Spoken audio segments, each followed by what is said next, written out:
Hey guys, we've got some great stuff to talk about today, so get in here. This is Jack with Cosmic Road. I talk about UFOs and the paranormal. Please hit like, please subscribe, please share on social media, and let me know what you think in the comments below. Okay, let's just get right to it.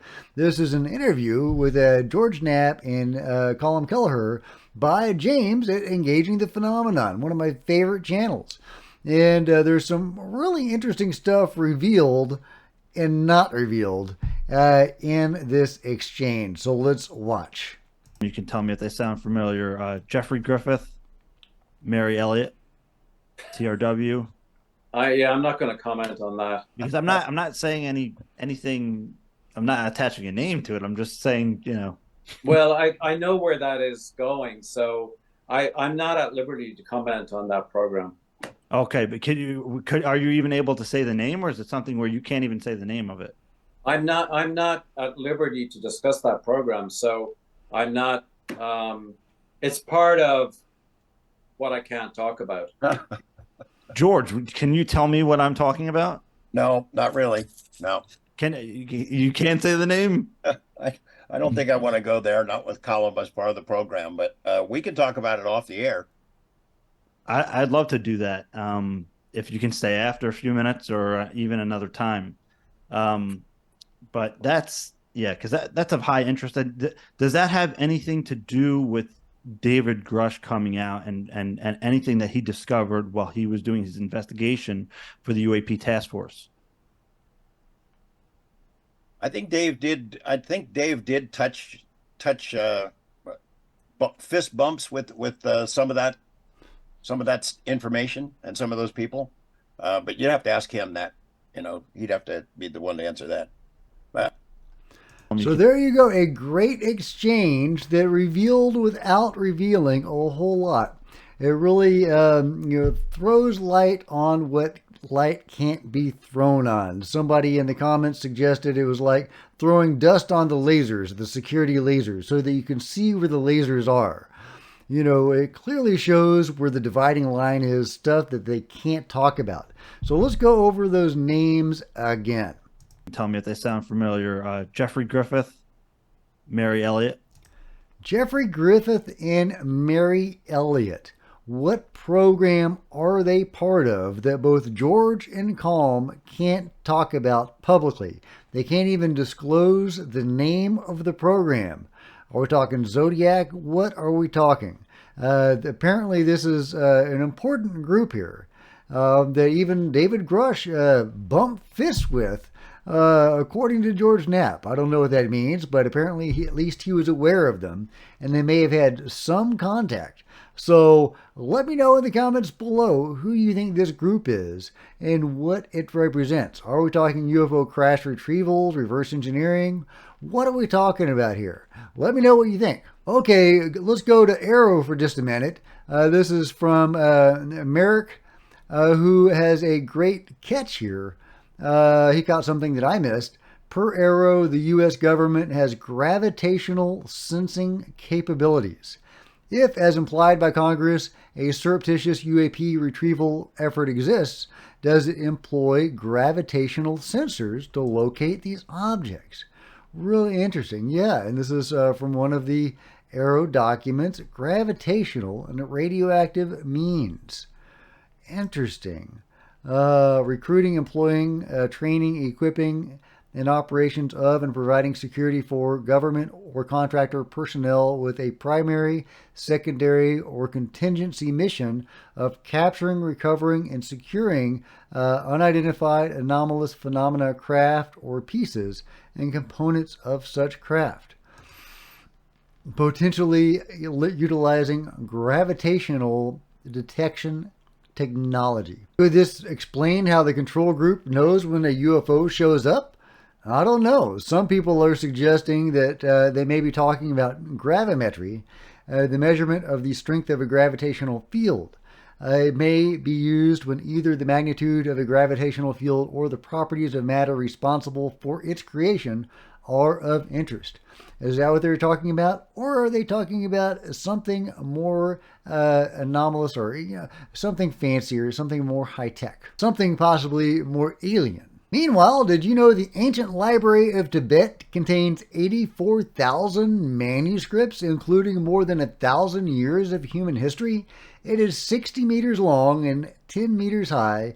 Allegedly, only about 5% of the manuscripts have been translated, and 0.6% have been made public. And now imagine what kind of information can be stored in there or is stored in there. Look at this fantastic ancient library, full of the hidden knowledge of Tibet. Just imagine all the UFO secrets that are buried in this library, and other dimensional secrets, etc. I bet if we could figure out what's in this library, we would know a lot more about the phenomenon than we do right now. And if you didn't catch my live stream yesterday, Susan Goff is saying that a previously reported transmedium object has been resolved, and the case details are being prepared for public release in the near future. So they are trying to debunk a known UFO video of a transmedium object. So my mind goes to the Puerto Rico UFO, a really great UFO. I hope they don't debunk that UFO. It's such a great video of the object skimming along the land and then going into the water and then coming up and splitting into two. Really great video. Hard to see how they could debunk that. Maybe it has a mundane explanation. I guess anything's possible. But even if they do debunk it, can we trust anything they say? Can we trust anything that comes out of the Pentagon, especially in regards to debunking stuff? I mean, Sean Kirkpatrick debunked everything. He debunked any ET activity at all, or any anomalous, ET level activity, any health effects caused by UFOs, and we know that's not true, etc., etc., etc. They have debunked a lot of stuff that their debunks are BS.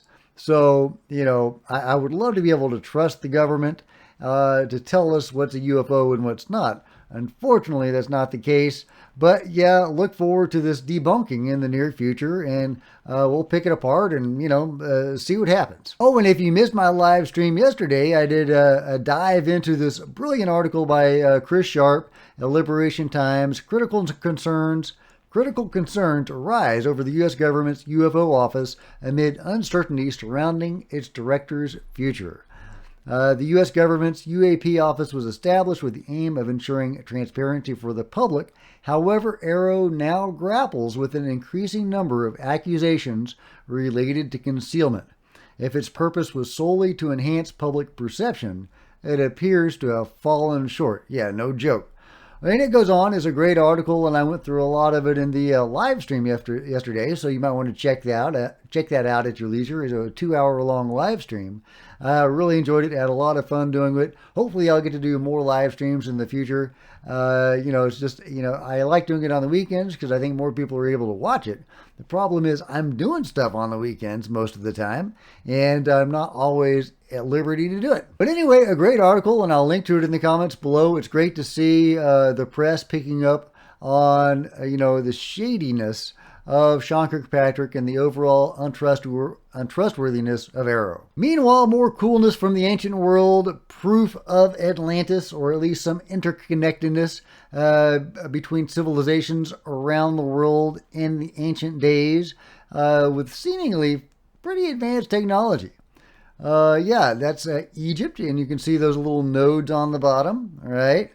And then we get Peru with very similar nodes and very similar large blocks that, again, we don't know how they move these things or how they placed them or what they were up to. But both are utilizing some of the same techniques, seemingly one more piece of evidence for Atlantis, or at least some ancient high civilization that had a global impact and that may have taught different cultures various techniques. Is this evidence of an ancient lost civilization? Let me know what you think in the comments below. And if you've enjoyed this video, please give me a big thumbs up. I sure appreciate it. Smash the subscribe button and the bell to be notified of future videos. You don't want to miss a thing.